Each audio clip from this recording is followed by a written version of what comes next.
Hello friends, very good morning. So ఇవాళ editorial GST కలెక్షన్స్కి సంబంధించిన ఎడిటోరియల్. సో టైటిల్ ఏం చెప్తుంది? A blip. What is the meaning of blip? Blip అంటే a temporary deviation. A temporary and unexpected deviation మనం blip అంటాం. Unexpected deviation is called blip. మీకు example చెప్పాలంటే మనకి ఎలక్ట్రిసిటీ ఎగ్జాంపుల్ తీసుకోండి. రోజు మీకు ఎలక్ట్రిసిటీ ఏ రోజు కూడా కరెంట్ కోత లేకుండా, పవర్ కట్ లేకుండా రోజు ఉంటుంది. సడన్ గా ఒక రోజు మీకు పవర్ కట్ అయింది అనుకోండి, you can call it A blip. That is temporary, unexpected. అదేది ప్లాన్డ్ కాదు, ఏదో అన్ఎక్స్పెక్టెడ్ గా జరిగింది. మళ్ళీ పవర్ ఉంటుంది. 24 hours పవర్ అనేది మనకి ఎప్పుడు అవైలబుల్ గా ఉంటుంది. Something that happened once in a while, unexpected, temporary deviation, దాన్ని మనం బ్లిప్ అంటాం. ఇక్కడ ఏ సెన్స్ లో వాడారు? జిఎస్టీ కలెక్షన్స్ అనేవి ఆల్మోస్ట్ ఎవ్రీ మంత్ కూడా 1,00,000 crore దాటి వస్తున్నాయి.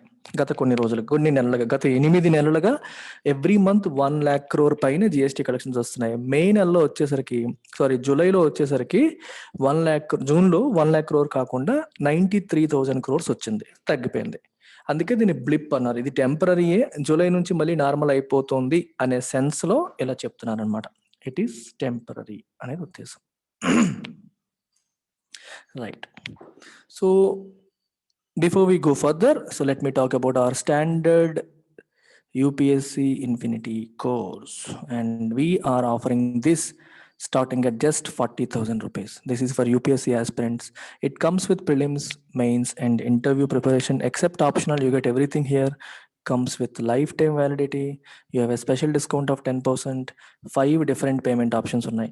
Only recorded 40,000 and live and recorded అయితే 45 వచ్చేస్తుంది అప్ఫ్రంట్ పేమెంట్తో. అండ్ ఇన్స్టాల్మెంట్ మోడ్లో కూడా మీకు మల్టిపుల్ ఆప్షన్స్ అనేవి ఉన్నాయి. ఈ నెంబర్కి మీరు కాల్ చేసి ఫర్దర్ డీటెయిల్స్ అనేవి తెలుసుకోవచ్చు.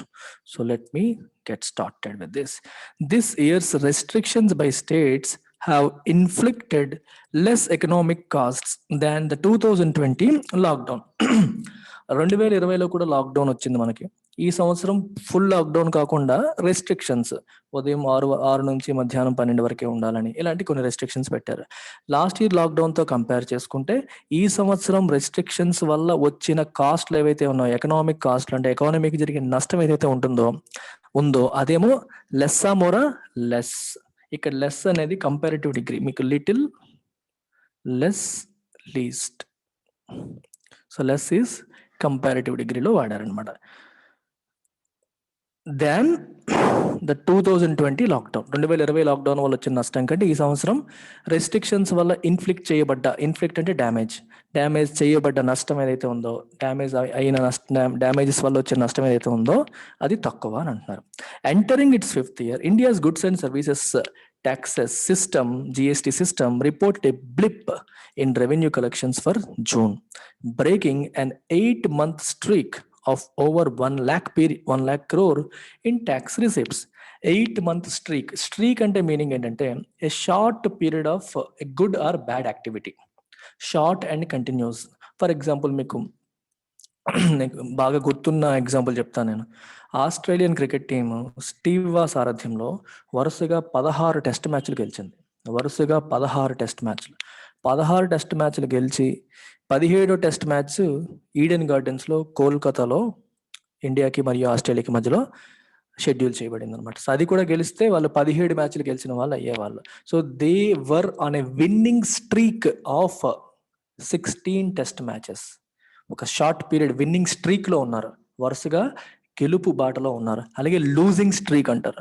వరుస పెట్టి ఓడిపోతున్నాం అనుకోండి, అప్పుడు యూఆర్ అనే లూజింగ్ స్ట్రీక్. అంటే వరుసగా ఇది చూడండి, ఒక టీమ్ పర్ఫార్మెన్స్ తీసుకుంటే win win win win win win win ఇలా రాశారనుకోండి, సో దేవర్ అనే విన్నింగ్ స్ట్రీక్. ఈ పీరియడ్ అంతా విన్నింగ్ స్ట్రీక్ లో ఉన్నట్టు. ఇలా ఇలా ఇలా ఇలా వరుసగా ఓడిపోయారు అనుకోండి, మళ్ళీ గెలిచారు, అండ్ ఇది మీకు losing streak. A short period of inactivity, అది గుడ్ కావచ్చు, బ్యాడ్ కావచ్చు.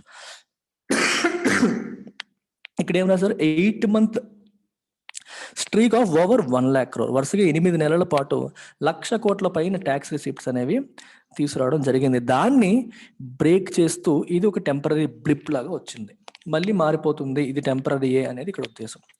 GST revenues tanked to a tad less than 93,000 crore last month. GST revenues tank అంటే పడిపోయాయి, బాగా పడిపోయాయి అని చెప్పడానికి మనం ఏమంటాం, tank. They were tanked to a tad less than 93,000 crore, almost 93,000 crore కంటే కొంచెం తక్కువకి పడిపోయాయి. అండ్ ఇదంతా it is the lowest in 10 months. గత 10 నెలల్లో ఇది lowest. After a record 1.41 lakh crore in April and a relatively tepid 1.02 lakh crore in May. ఏప్రిల్లో 1.41 lakh crore, అది రికార్డ్ అనమాట, highest ever collections. And relatively tepid అంటే less enthusiastic. టెపిడ్కి మీకు multiple meanings ఉంటాయి. టెపిడ్ అంటే ఫర్ ఎగ్జాంపుల్ మీరు coffee కానీ tea కానీ స్లైట్లీ వామ్గా తాగారనుకోండి, టెపిడ్ అంటాం. అర్థమైందా? ఇంకో మీనింగ్ తీసుకుంటే మనమేమో ఒక అంటే కొంచెం వేడిగా అనేది ఒక మీనింగ్. ఇంకొక మీనింగ్ తీసుకుంటే మీరు ఒక సమావేశం మీటింగ్ ఏర్పాటు చేశారనుకోండి, మీటింగ్కి జనాలు విపరీతంగా వచ్చారనుకోండి, అప్పుడు ఏమంటాం, సూపర్బ్ రెస్పాన్స్, థండరస్ రెస్పాన్స్ వచ్చింది, చాలా బాగా వచ్చారు జనాలు అంటాం. అలా కాకుండా తక్కువ మంది, మీరు అనుకున్న దానికంటే తక్కువ వచ్చారనుకోండి, the meeting received a tepid response, అంటే లెస్ ఎంతూజియాస్టిక్ రెస్పాన్స్, అనుకున్నంత లేదు అని అర్థం. సో ఏప్రిల్లో మీకు 1.41 lakh crore సూపర్. దాంతో కంపేర్ చేస్తే రిలేటివ్లీ టెపిడ్, కొంచెం తక్కువ అనే సెన్స్లో 1.02 lakh crore in May. So టెపిడ్ని ఇలా వాడాలి, లెస్ ఎంతూజియాస్టిక్ అనే సెన్స్లో మనం వాడవచ్చు, అనుకున్నంత కాదు అన్న సెన్స్లో వాడవచ్చు. Generally the June revenue reflects transactions that occurred in మే. జూన్లో వచ్చే రెవెన్యూ దేన్ని రిఫ్లెక్ట్ చేస్తుంది? మేలో జరిగిన ట్రాన్సాక్షన్స్. ఎందుకంటే మేలో కంపెనీస్ ఏవైతే జిఎస్టీని కలెక్ట్ చేస్తూ ఉంటాయో వాళ్ళు చేసిన సేల్స్ పైన, వాటిని జూన్లో గవర్నమెంట్కి పేమెంట్ చేస్తారు. సో జూన్లో వచ్చిన పేమెంట్స్ అన్ని కూడా మేలో జరిగిన ట్రాన్సాక్షన్ రిఫ్లెక్ట్ చేస్తాయి. మేలో జరిగిన రెవెన్యూ ఏమో ఏప్రిల్లో జరిగిన ట్రాన్సాక్షన్ రిఫ్లెక్ట్ చేస్తుంది. ఎల్టెక్స్ క్లాసెస్ కూడా అంతే, మీ స్టూడెంట్స్ మాకు పే చేసే ఫీజులో జిఎస్టీ ఉంటుంది. ఆ జిఎస్టీ అంతా కూడా ఇప్పుడు మేలో జరిగిందంతా కూడా నేను జూన్లో పేమెంట్ చేస్తాను, జూన్లో జరిగిందంతా జూలైలో పేమెంట్ చేస్తాం. అయితే లాస్ట్ టైం ఏం చేసిందంటే కొంచెం కోవిడ్ రెస్ట్రిక్షన్స్ ఇవన్నీ ఉండడం వల్ల గవర్నమెంట్ అవకాశం ఇచ్చింది కొంచెం లేట్గా పే చేసుకోవచ్చు అని. అంటే మే నెలలో చేయాల్సిన దానికి జూన్లో చేయాలి కదా, కానీ జూలై వరకు టైం ఇచ్చింది. ఇన్ఫాక్ట్ నేను కూడా పే చేయలే ఇంకా. అంటే అర్థం ఏంటి, మే నెలలో జరిగిన ట్రాన్సాక్షన్స్ మీద కలెక్ట్ చేసిన జిఎస్టీ గవర్నమెంట్కి పే చేయడంలో గవర్నమెంట్ ఎక్స్ట్రా టైం ఇవ్వడం వల్ల జూన్లో చేయాల్సిన పేమెంట్లు కాస్త కొన్ని జూలైకి వాయిదా పడతాయి. దానివల్ల కూడా జూన్ రెవెన్యూ తగ్గుంటుంది అని ఉద్దేశం అనమాట. అదే ఇక్కడ చెప్పడానికి ట్రై చేస్తున్నారు. With the second wave of the pandemic in full flourish and states enforcing rigorous restrictions on most activities in May, the numbers are not really surprising. మే నెలలో స్టేట్స్ ఏం చేసాయి, రిగరస్ రెస్ట్రిక్షన్స్ ఎన్ఫోర్స్ చేసాయి. And pandemic యొక్క second wave ఏమో full ఫ్లరిష్లో ఉంది మే నెలలో.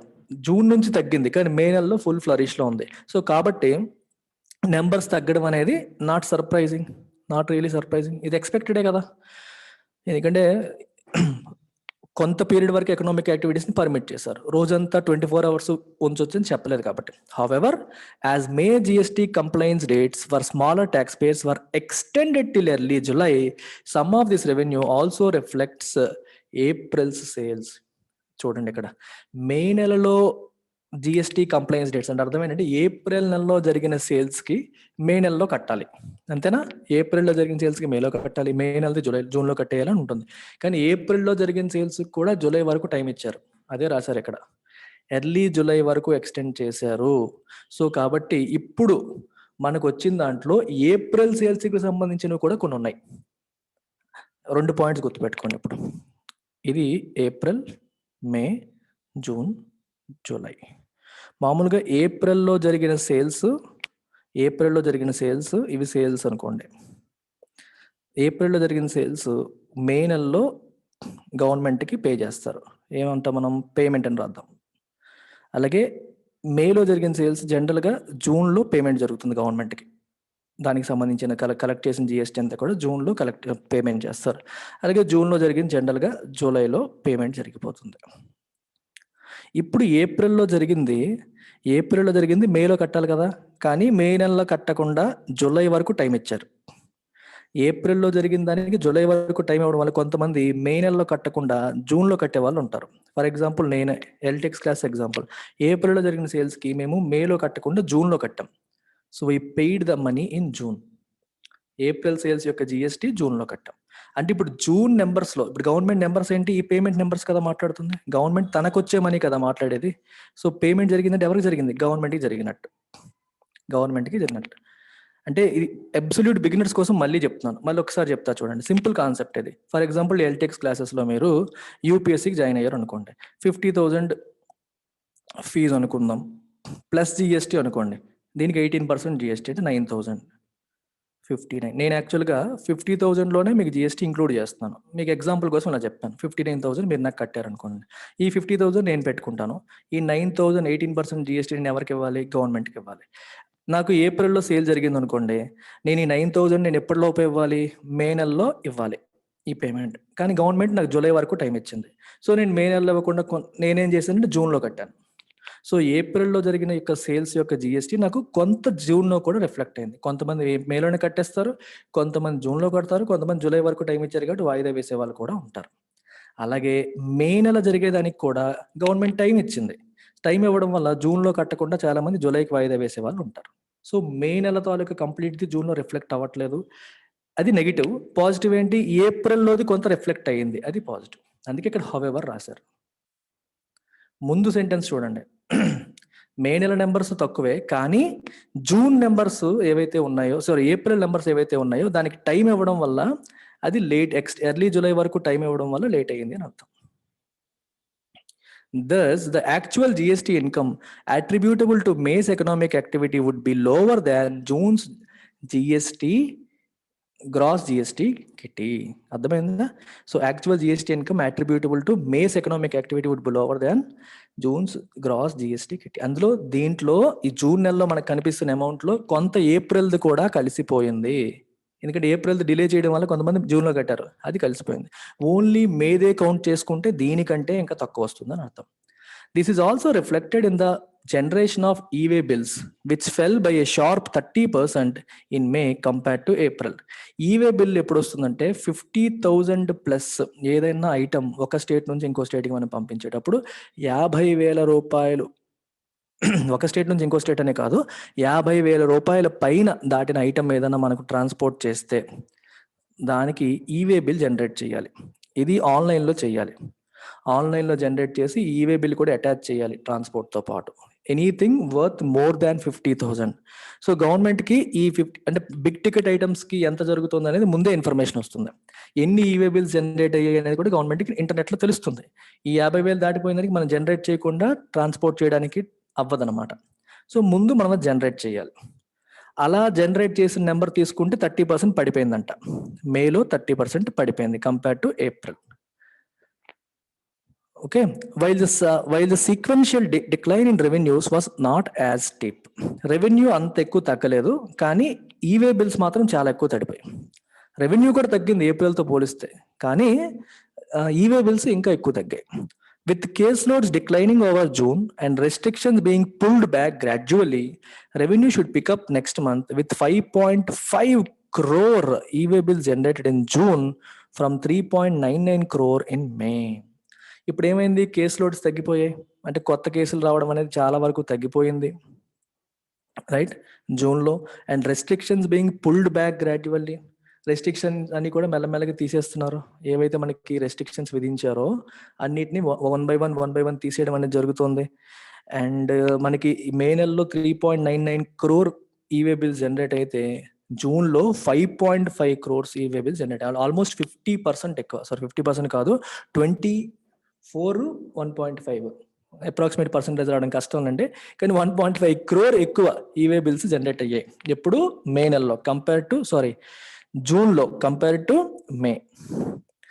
ఎక్కువ bills generate అయ్యింది అర్థం ఏంటి? 50,000 ప్లస్ ట్రాన్సాక్షన్స్ చాలా ఎక్కువ జరిగాయి అని అర్థం. మరి ఎక్కువ ట్రాన్సాక్షన్స్ జరిగాయి అంటే గవర్నమెంట్కి ఎక్కువ ట్యాక్స్ వస్తుంది అని అర్థం. Despite the slowdown in May and June, GST collections in Q1 of 2021-22 have been healthier than pre pandemic levels. Slowdown ఉన్నప్పటికీ, మే అండ్ జూన్ టైంలో స్లో డౌన్ ఉన్నప్పటికీ ఓవరాల్గా జిఎస్టీ కలెక్షన్స్ ఏవైతే ఉన్నాయో 2021-22 they have been healthier than pre pandemic levels. 2020ని compare చేయడం waste. 2020లో మనకి లాక్డౌన్ విధించారు కాబట్టి ఆబ్వియస్గా అక్కడ తక్కువ ఉంటుంది. 2019 నెంబర్తో కంపేర్ చేసుకున్నా సరే 2021-22 హెల్దియర్గా ఉన్నాయి, బెటర్ నెంబర్స్ అనేవి కనిపిస్తున్నాయి. Confirming that this years restrictions driven by sales have inflicted less economic cost. So కాబట్టి ఈ సంవత్సరం ఈ రెస్ట్రిక్షన్స్ వల్ల వచ్చిన ఎకనామిక్ కాస్ట్ అనేది తక్కువ compare to what it was last year when it was due to lockdown వల్ల వచ్చిన దానికంటే ఈ సంవత్సరం రెస్ట్రిక్షన్స్ వల్ల వచ్చిన నష్టం అనేది తక్కువ ఉంది than the national lockdown at a few hours notice in 2020. While the second wave setbacks have shaken up business and consumer sentiment, average monthly revenues of over 1 lakh crore, which Finance Minister Nirmala Sitharaman has termed the new normal for GST, could perhaps sustain through the year if there is no dramatic resurgence of the pandemic and vaccinations are ramped up as promised. చూడండి, second wave set backs have షేకెన్ up business and consumer sentiment. Sudden గా వచ్చిన ఈ second wave అనేది మన business ని, consumer sentiments ని set back చేసింది. In fact second wave వల్ల వచ్చిన ఈ దెబ్బ వల్ల, ఈ సెట్ బ్యాక్ వల్ల, డ్యామేజ్ వల్ల, నష్టం వల్ల మన బిజినెస్ అండ్ కన్స్యూమర్ సెంటిమెంట్ దెబ్బ తినింది, యాక్సెప్టెడ్. కానీ మంత్లీ రెవెన్యూ ఏమో 1 lakh crore తగ్గకుండా ప్రతి మంత్ వస్తుంది. ఎక్సెప్ట్ ఫర్ ఈ జూన్ నెల తప్పితే ప్రతి నెల కూడా 1 lakh crore పైనే వస్తుంది మనకి రెవెన్యూ. దీని నిర్మలా సీతారామన్ గారు ఏమన్నారు, న్యూ నార్మల్. ఇక 1 lakh crore రావడం అనేది ఇంకా నార్మల్, మనం ఎక్స్పెక్ట్ చేయొచ్చు జిఎస్టీకి అని చెప్పి ఆవిడ అంటుంది అనమాట. ఈ 1 lakh crore రావడం ఏదైతే ఉందో could perhaps sustain through the year అంతా సస్టైన్ అయ్యే అవకాశం ఉంది. బహుశా సస్టైన్ అవ్వచ్చు, కంటిన్యూ అవ్వచ్చు. Able to be maintained. Sustain అంటే something that is able to be maintained is called sustainable. If there is no dramatic resurgence of the pandemic dramatic అంటే all of a sudden గా మళ్ళీ రీసర్జ్ అయితే, sudden గా మళ్ళీ వచ్చేస్తే మనం ఏం చేయలేం. అలా రాకపోతే మరియు వ్యాక్సినేషన్స్ అనేవి ర్యాంప్ అప్ అయితే ప్రామిస్ చేసినట్టుగా ప్రాబ్లం ఉండకపోవచ్చు. ఇయర్ అంతా కూడా మనకి విపరీతంగా జిఎస్టీ కలెక్షన్స్ వచ్చే అవకాశాలు ఉన్నాయి. యావరేజ్ గా 1 lakh crore పైనే వచ్చే అవకాశాలు ఉన్నాయి. This should give some fiscal breathing room for the center and states, but neither can afford to sit back. ఇలా జిఎస్టీ రెవెన్యూస్ బాగా రావడం అనేది అటు సెంటర్ కి మరియు స్టేట్స్ కి ఫిస్కల్ బ్రీదింగ్ రూమ్. ఫిస్కల్ అంటే ఫినాన్షియల్, బ్రీదింగ్ అంటే ఊపిరి పీల్చుకోవడానికి కొంత స్పేస్ దొరుకుతుంది. ఇక్కడ ఊపిరి పీల్చుకోవడం అని కాదు ఉద్దేశం.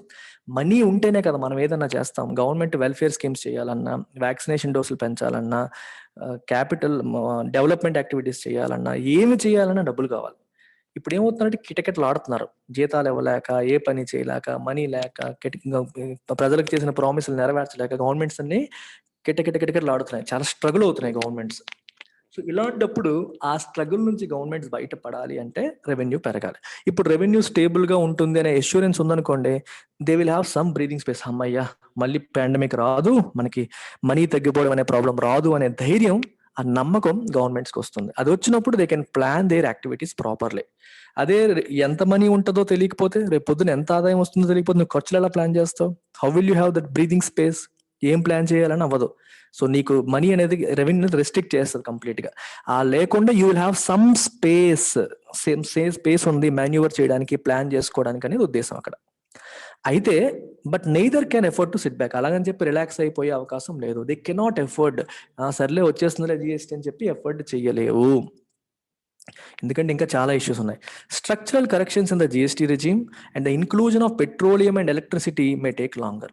జిఎస్టీ రెజీమ్ లో స్ట్రక్చరల్ కరెక్షన్స్ చేయాలంటే కొన్ని స్ట్రక్చరల్ గా మార్పులు తీసుకురావాలి, కొన్ని కొత్త ఐటమ్స్ ని యాడ్ చేయాలి, పాత ఐటమ్స్ ని తీయాలి, టాక్సేషన్ మార్పులు చేయాలని ఎప్పటి నుంచో కొన్ని డిమాండ్స్ ఉన్నాయి. అవన్నీ పెండింగ్. అండ్ పెట్రోలియం ని, డీజిల్ ని యాడ్ చేయాలని ఎప్పటి నుంచో అంటున్నారు, ఎలక్ట్రిసిటీని యాడ్ చేయాలని చెప్పి అంటున్నారు. ఇవన్నీ కూడా టైం పట్టొచ్చు, may take longer, but there is enough that needs immediate attention. కానీ ఇమీడియట్ గా మనం యాక్ట్ చేయాల్సిన పనులు కొన్ని ఉన్నాయి. ఓకే, పెట్రోల్ని, ఎలక్ట్రిసిటీని యాడ్ చేయడం టైం పట్టొచ్చు, స్ట్రక్చరల్ గా రిఫార్మ్స్ తీసుకురావడానికి టైం పట్టొచ్చు, కానీ ఇమీడియట్ గా యాక్ట్ చేయాల్సిన అంశాలు కొన్ని ఉన్నాయి. ఏంటో చూడండి. Industry has sought temporary rate cuts on some sectors to spur demand. Industry ఏమడుగుతుంది? డిమాండ్ పికప్ చేయడం కోసం, డిమాండ్ పెరిగేలా చేయడం కోసం టెంపరరీ రేట్ కట్స్ ని అడుగుతుంది. సాట్ అంటే అడగడం. It is asking for some rate cut, జిఎస్టీని తగ్గించండి, దానివల్ల డిమాండ్ పెరిగిద్ది అని చెప్పి అడుగుతుంది.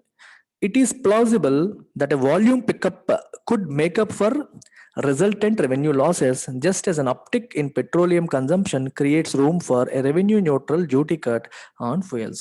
ఇది చాలా సింపుల్ సెంటెన్స్ కానీ కొంచెం ఎకనామిక్ టర్మ్స్ వాడడం వల్ల కన్ఫ్యూజింగ్ అనిపిస్తుంది. ఇట్ ఈస్ ప్లాజిబుల్ అంటే ఇట్ సీమ్స్ రీజనబుల్. ప్లాజిబుల్ అంటే రీజనబుల్, లాజికల్ అనే మీనింగ్ వస్తుంది. That volume pickup could make up for resultant revenue losses. For example మీరు ఏదైనా ఒక ఐటమ్ తీసుకోండి, షుగర్ తీసుకోండి, పెట్రోలే తీసుకోండి, ఎగ్జాంపుల్ తీసుకుందాం. పెట్రోల్ ఏమో 100 రూపీస్ పర్ లీటర్ ఉంది. ఈ రోజు ఏమో 1000 లీటర్ సేల్స్ అవుతుంది అనుకోండి, ఇమాజిన్. సో మనకి ఎంత వచ్చినట్టు? ₹1,00,000 రెవెన్యూ వచ్చినట్టు ఓవరాల్గా. మొత్తం అమౌంట్ ఎంత అయింది? ₹1,00,000 అయింది. పెట్రోల్ రేటు తగ్గించారనుకోండి 80 రూపీస్కి. అరే రేట్ తగ్గింది కదా అని చెప్పి కన్జంప్షన్ పెరిగింది అనుకోండి 125కి. ఓకే, అర్థమైందా? కన్జంప్షన్ పెరిగింది అనుకోండి, again you will have 1,00,000 rupees. 125 into 80 ఎంత? 1,00,000. 100 into 1000 ఎంత? 1,00,000. 100,000. అంటే ఏమర్థమైంది మీకు ఇక్కడ? ఇక్కడ రేట్ తగ్గినా సరే కన్జంప్షన్ పెరగడం వల్ల నీకు రెవెన్యూ అనేది నార్మల్ అయిపోయింది. ఇక్కడ ఏమంటున్నారు? ట్యాక్సులు తగ్గించండి అంటున్నారు.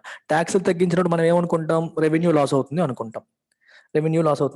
కానీ వాల్యూమ్ పికప్ అయితే అంటే ఐటమ్ సేల్ పెరిగింది అనుకోండి, అప్పుడు నీకు ట్యాక్స్ తగ్గినా సరే ఇందాక ఇచ్చిన లెక్క ప్రకారమే ట్యాక్స్ అమౌంట్ తగ్గినా నెంబర్ ఆఫ్ ట్యాక్స్ పేయర్స్ పెరుగుతారు. In the sense number of items on which tax is levied అనేది పెరుగుతుంది. ఇంతకుముందు 100 ఐటమ్స్ మీద ట్యాక్స్ పడింది, ఇప్పుడేమో 125 ఐటమ్స్ మీద ట్యాక్స్ పడింది.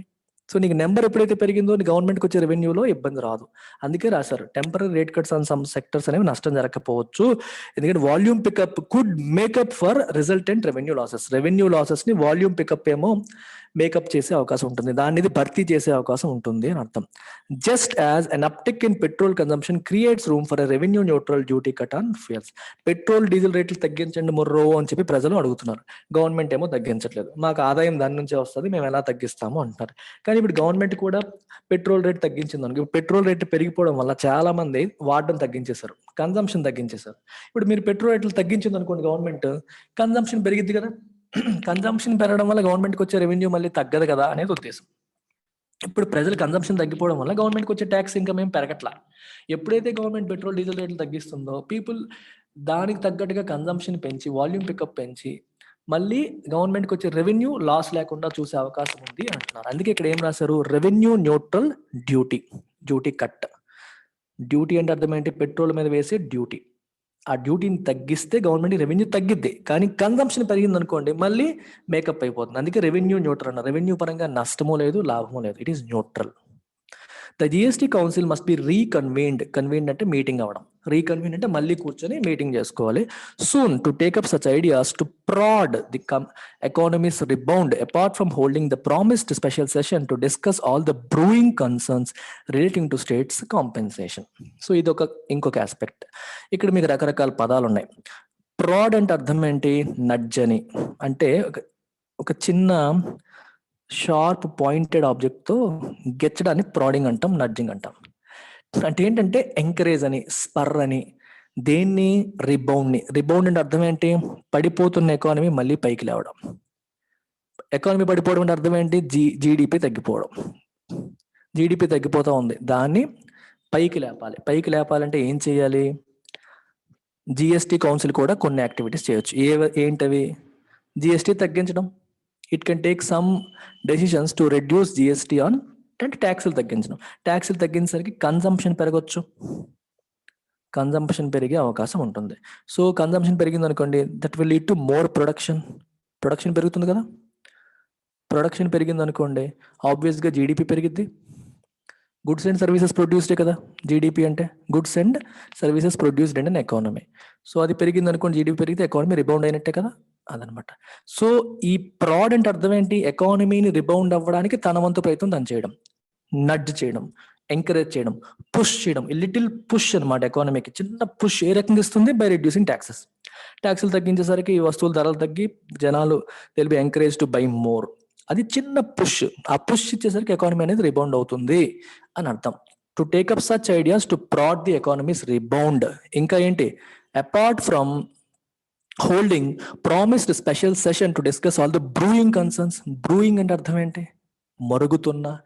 బ్రూ అంటే మరుగుతున్న అంటాం, అంటే మండుతున్న, మరుగుతున్న ఏవైతే ప్రజెంట్ ఇబ్బందికరమైన అంశాలు ఉన్నాయో అవన్నిటిని మనం ఏమంటాం, బ్రూయింగ్ ఇష్యూస్ అని చెప్పి అంటాం. బ్రూయింగ్ ఇష్యూస్ అని చెప్పి అంటాం మనం. Issues which are currently burning issues లాగా, బ్రూయింగ్ ఇష్యూస్ లాగా ఆ సెన్స్లో మనం చెప్పొచ్చు. ఒక ఫామ్ అవుతున్నా అనే ఉద్దేశం అంట. Concerns related to states compensation. స్టేట్స్కి కాంపెన్సేషన్ ఇస్తానని చెప్పి సెంట్రల్ గవర్నమెంట్ ప్రామిస్ చేసింది. ఎప్పుడు ప్రామిస్ చేసింది? జిఎస్టీ రిజిమ్ వచ్చింది 2015లో. జిఎస్టీ రాకముందు వ్యాట్ సిస్టమ్ ఉండేది. వ్యాట్ సిస్టమ్ ఉండేటప్పుడు స్టేట్ గవర్నమెంట్ వాళ్ళ ఐటమ్స్ మీద వాళ్ళు ట్యాక్స్లు వేసుకునే వాళ్ళు, సెంట్రల్ గవర్నమెంట్ వాళ్ళకి సంబంధించిన అంశాలపైన వాళ్ళు ట్యాక్స్లు వేసుకునే వాళ్ళు. ఎప్పుడైతే జిఎస్టీ తీసుకొచ్చారో వన్ నేషన్ వన్ ట్యాక్స్ అయింది. అది స్టేట్ ఐటమా సెంటర్ ఐటమా లేదు. మామూలుగా అయితే స్టేట్ లిస్ట్ సెంట్రల్ లిస్ట్ అని సెపరేట్గా ఉంటాయి. స్టేట్ లిస్ట్లో ఉన్న అంశాలపైన స్టేట్ గవర్నమెంట్ ట్యాక్స్లు వేస్తాయి, సెంట్రల్ లిస్ట్లో ఉన్న అంశాలపైన సెంట్రల్ గవర్నమెంట్ ట్యాక్స్లు వేస్తుంది, ఎవరి ట్యాక్స్లు తీసుకునేవాళ్ళు. ఇప్పుడు డబుల్ ట్యాక్సేషన్ అయిపోతుందని చెప్పి వన్ నేషన్ వన్ ట్యాక్స్ అని ఏం చేస్తారంటే, అది ఐటమ్ బట్టి ట్యాక్స్ వేస్తాం తప్పితే అది స్టేట్ లిస్టా సెంట్రల్ లిస్టా అని కాకుండా డివైడ్ చేశారు. సో డిఫరెంట్ సెగ్మెంట్ కింద డివైడ్ చేసి ప్రతి దానిపైన జిఎస్టీ అని చెప్పి పెట్టారు. జిఎస్టీలో మళ్ళీ సిజిఎస్టీ, ఎస్జిఎస్టీ అని చెప్పి మార్చారు. ఈ సిజిఎస్టీ కాంపోనెంట్ ఏమో సెంట్రల్ గవర్నమెంట్ తీసుకుంటుంది, ఎస్జిఎస్టీ కాంపోనెంట్ ఏమో స్టేట్ గవర్నమెంట్ తీసుకుంటుంది. ఇప్పుడు ఈ కొత్త సిస్టమ్ వల్ల స్టేట్స్కి నష్టం వచ్చే అవకాశం కూడా ఉంది. ఇంతకుముందు వాళ్ళకి నచ్చినట్టుగా వాళ్ళు వ్యాట్ పెట్టుకునేవాళ్ళు, 20%, 30%, 18% వాళ్ళ ఇష్టం. ఇప్పుడు ఆ ఫ్లెక్సిబిలిటీ పోయింది. ఆ నిర్ణయాలు ఎవరు తీసుకుంటున్నారు? జిఎస్టీ కౌన్సిల్ తీసుకుంటుంది. జిఎస్టీ కౌన్సిల్ డిసైడ్స్ ఎంత ట్యాక్స్ వేయాలి అని. మరి జిఎస్టీ కౌన్సిల్ తీసుకున్న నిర్ణయాల వల్ల స్టేట్స్కి ఇంతకు ముందు వచ్చిన ఆదాయం కంటే తక్కువ ఆదాయం వచ్చింది అనుకోండి, వాటికి ఏమొస్తుంది? లాస్ వస్తుంది. అది కొత్త సిస్టమ్ తీసుకురావడం వల్ల పాత సిస్టమ్తో కంపేర్ చేస్తే లాస్ వచ్చే అవకాశాలు ఉంటాయి. మరి లాస్ వచ్చేటప్పుడు మేము ఎందుకు ఒప్పుకోవాలని చెప్పి స్టేట్స్ ఫైట్ చేస్తాయి. అందుకని ఇప్పుడు సెంటర్ ఏం చెప్పిందంటే, మీకు ఎంత లాస్ వస్తే అంత నేను కాంపెన్సేట్ చేస్తాను అని చెప్పింది. అంటే మీకు 2014-15లో లెటస్ సే 100 కోట్లు మీకు ఆదాయం వచ్చింది అనుకోండి, ప్రతి సంవత్సరం 14% పెరుగుతుందని చెప్పి ఎస్టిమేషన్ వేసుకోండి. 100, నెక్స్ట్ మంత్ 114, నెక్స్ట్ ఇయర్ 114, ఆ తర్వాత దానికి 14%, ఆ తర్వాత దానికి 14%. ఇది మీరు వేసుకోండి. ఈ అమౌంట్కి నెక్స్ట్ ఇయర్లో 114 బదులు 108 వచ్చింది అనుకోండి కొత్త సిస్టంలో, ఆ రిమైనింగ్ 6 crores నేను ఇస్తాను అని సెంట్రల్ గవర్నమెంట్ ప్రామిస్ చేసింది. దాన్ని కాంపెన్సేషన్ అని చెప్పి అన్నాం. అయితే లాస్ట్ ఇయర్ వచ్చిన సమస్య ఏంటి? పాండమిక్ వచ్చింది. పాండమిక్ వల్ల ఇన్కమ్ తగ్గిపోయింది. సెంట్రల్ గవర్నమెంట్ ఏమంటది? ఇది కొత్త సిస్టమ్ వల్ల వచ్చిన లాస్ కాదు, పాండమిక్ వల్ల వచ్చిన లాస్. స్టేట్స్ ఏమంటాయి? ఏదైతే ఏంటి మాకు లాస్ వచ్చింది మీరు కాంపెన్సేట్ చేస్తామన్నారని స్టేట్స్ అంటాయి. ఇది పెద్ద ప్రాబ్లం. ఈ విషయం తేలలేదన్నమాట. చివరికి సెంట్రల్ గవర్నమెంట్కి స్టేట్ గవర్నమెంట్స్కి గొడవలు అయ్యి మల్టిపుల్ టైమ్స్ డిస్కషన్స్ అయ్యి ఒకరినొకళ్ళు విమర్శించుకుంటూ చివరికి ఏం తేల్చారంటే, సరే మీకు ఎంతైతే లాస్ వచ్చిందో అంత అమౌంట్ నేను అప్పు తీసుకుంటాను, మీకు అప్పు ఇస్తానని చెప్పింది.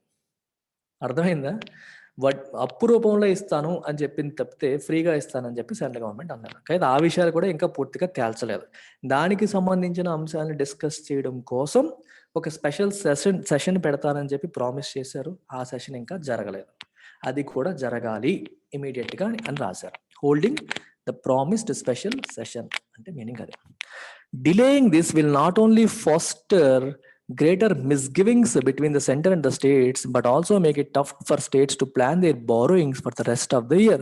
ఇది ఇంకా డిలే చేయడం వల్ల స్టేట్స్ కి సెంటర్ కి మధ్యలో మిస్గివింగ్స్ అంటే అపనమ్మకాలు, అప్రహెన్షన్స్, అనుమానాలు, ఇప్పటికే స్టేట్స్ కి సెంటర్ మీద నమ్మకం అనేది చాలా వరకు పోయింది.